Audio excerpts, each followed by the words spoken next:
Hey guys, Nick Bosco here. Today I'll be talking with Amir Albazi. He's going to be fighting at UFC 257 in Fight Island in just a couple of weeks. So I wanted to catch up with him real quick before he heads over there, talk to him about his training, about how everything's been going since his last UFC fight. I know he had 2 canceled fights in between, so we'll find out how he dealt with all that and if he's ready for Fight Island. You know, he made a big splash in the first time on Fight Island, so we'll see how he does right on the second one. So appreciate the time catching up with me, and I hope you guys enjoy it. Thanks.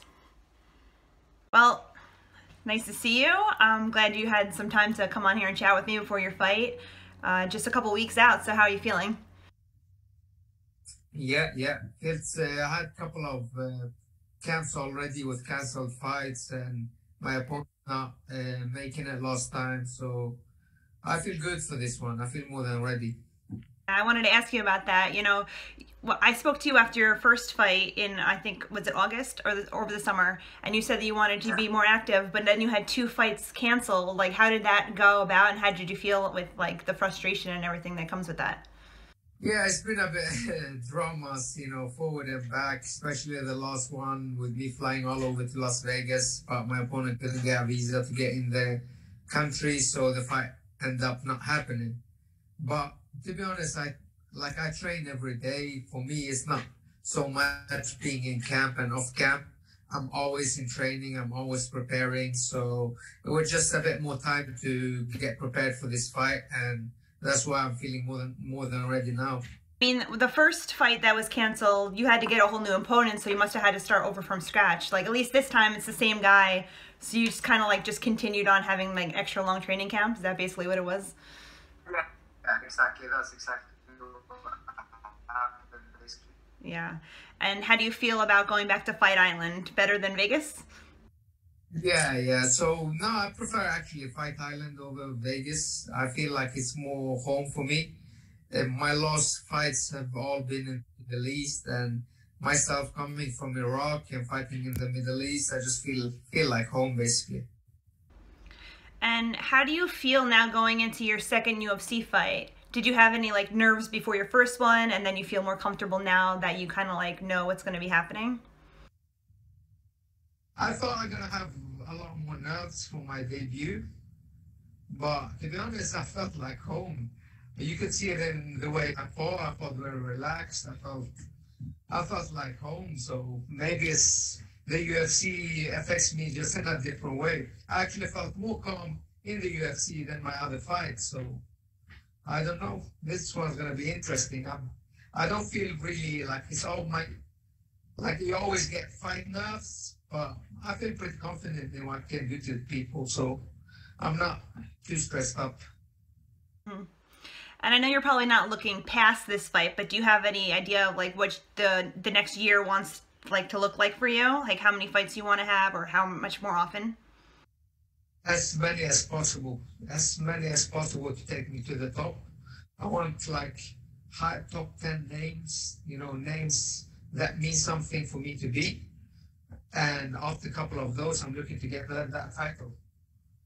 The more active I am, the easier and faster I get that. So I'm ready to work. Yeah. And that's going to be in flyweight, right? Like, because your first fight, I think, was at 135 just because it was short notice, but flyweight's going to be it for now? Yeah. My main weight class is flyweight. Did you have to change anything up coming into this fight with having the lockdown to deal with and all that? It's a bit like I just had to do things in a different way, but it's not like my training camp haven't really changed. I just have to do it in different ways. But now, like, we've been in lockdown since like March, so I kind of like March last year, so it's almost a year now, so I'm getting a good hang of it. So I don't feel there's going to be any issues. What about anything that you've added to your training repertoire? Like, I know like a lot of guys, once they get into the UFC and they have more access to like recovery or anything like that, did you add anything on? Yeah, I've been getting a lot of help from like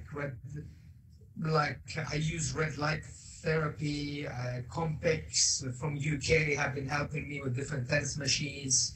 And yeah, so I'm experimenting with this all new opportunities that comes to me. So everything a lot of people, get nice watches, nice cars and stuff when they win. I put all my money in just recovery stuff and ways to recover faster so I can train more. Nice. Just because your fight was canceled and you got pushed onto one of the biggest cards I think of the year, like were you excited to hear that you were on this big pay-per-view card?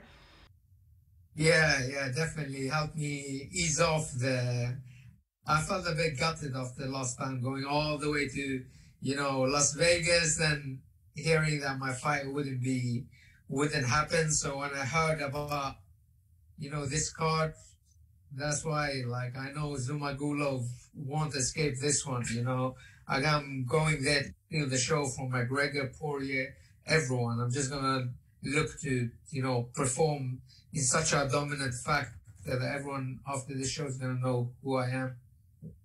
Definitely. And hopefully with a big win, you'll jump up right into the rankings. And do you have like I know you don't have like anybody in mind that you want to fight, but is there like any kind of path that you want to see yourself get to the top? Like if you could pick, yeah, I'd like to fight him or I'd like to fight him. To be honest with you, like, a lot of people, maybe some fighters I don't really care about who's in front of me. Like, for me, it doesn't really matter. I want to test myself against the best. If they say it's that guy or that guy, it really doesn't matter for me. All I see is just a puzzle that I need to solve. And so, to be honest, I'm just looking to get that scrap. Then who is in my way is going to either get KO'd or submitted. Yeah. And I mean, being on the prelims of a big card must be fun too, because like once you're done, you get to enjoy all the good fights. Do you have any fight that you're looking forward to watching when you're finished? I'm looking to celebrate my win, and then we're gonna see. But definitely, there's a couple of fights on the card that, all of them is a good, very stacked card and very interesting. But I would like to see Nasrat against Arman Sakurian.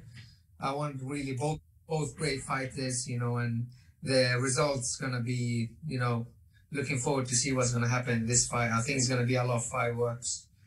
Yeah. All right. Well, thank you so much for taking the time. Sorry we had like a little glitchy in the beginning, but I really appreciate it. And hopefully after you win, we'll be able to talk again. Yes. Talking about the victory. Thank you. Take care.